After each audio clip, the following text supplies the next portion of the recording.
ichabiet man nyamu lok mawinyu kom piru I kom cases nyoy ko magiker kom la cho mauti mabal men nekolutino angwen ni school megaba daycare nyo early childhood development center mainoni unekolutino angwen kikilu kote kamaleng iteder ba madit matie gaba schools bodlo teder waki win aduke bilok eno biru ning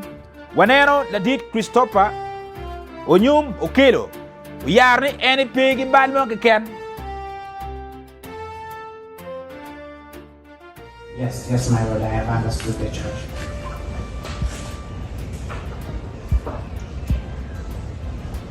And how do you plead? How do you plead? I plead not guilty to this charge, my Lord. Loka chung wi dar matek pien balmo time mo wang dano neno makume ma ki mago ber makume ki jemi mugo ma tiu kere chalo pada men ne kolutira ngwen enti ya giki watika winyu inyim kot magi kelo kamaleng kun en la dit okelo Christopher yar kamaleng ni ipe ki balmo ke ken pimbe no beru time kwet ka gwak la tena choni kome yot kinoni kome yot dogo no ramo beru I trial nye winyu piru kicha den ma eno kelo gi kamaleng la pen mo mero penya yeni angagi maguchung machalu pirida kom la dit okelo Christopher me karo kinyik lok maramo miu opportunity kila dit okelo Christopher me defending en pere kene ikumbal mauno nen makume pien gin ma ngayu kilok mo time eno biru balma obiru kamaleng dokdar ma pul ben guneno dokdar ma pul ben gumo chaden kilo nyoro kilo tino mal lutino gi rueny ben gi mogo chaden ikom jim mo time ento wano tinni yar kamaleng Christopher okelo onyim yar kamaleng ni NP ki bal mo ke ken ba kinyiga chel kwet ba daktari wajini ngo daktari wajini jemi ma bet ma chalo pala ma ke tiu kere o beru jemi mogo ma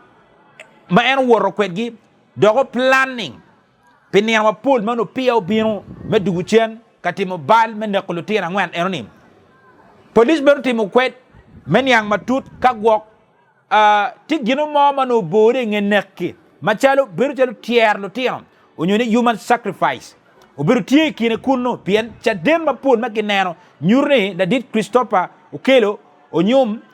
en kong before unego benedano unego minne ma pege yar nye kamaleng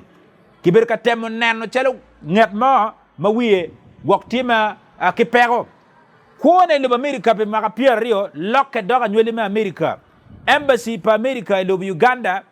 gubiro kilu pirida ini ame winyu piru ma time ki ba mogo kamaleng kagira mo chungi kom la tengi tieni mero no dokti dano mo logo anyweli nego me bera nyweli me America manyetim gamente me lo America donc tiki kare ma kere bodgi bene me chako winyu piru ikom darma meggi kadibeti eno beru ikip me remo kinywal noti dana me lobo Uganda mana ye lok mu kenne pawa ngeyu kimi unir manok doge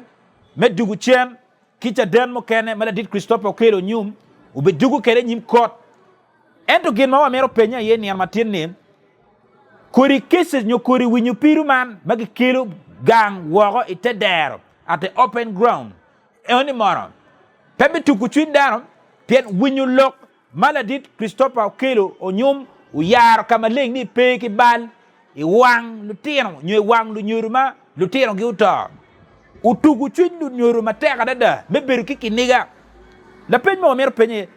kori winyu piru kit eni ka kelu kamaleng pebe metu ker me bal piani jomo kene bi jallego maluoro robo beru pe chingi me kwanyo step me mako chege ching pien bal manen makume kamaleng chal man ma eno timoni kadoge biro kamaleng I defending in piri keni mwego daro beru kila penye mapole dada amene kwa item penye kong piri keni Uganda tiki nerni ning ilok me wot ki kot kamaleng ite daro romo ke la loga romo ke lo kony bene tika kwene ke miu kare ki lute daro ben me winyu kita kot ki ngolo kwere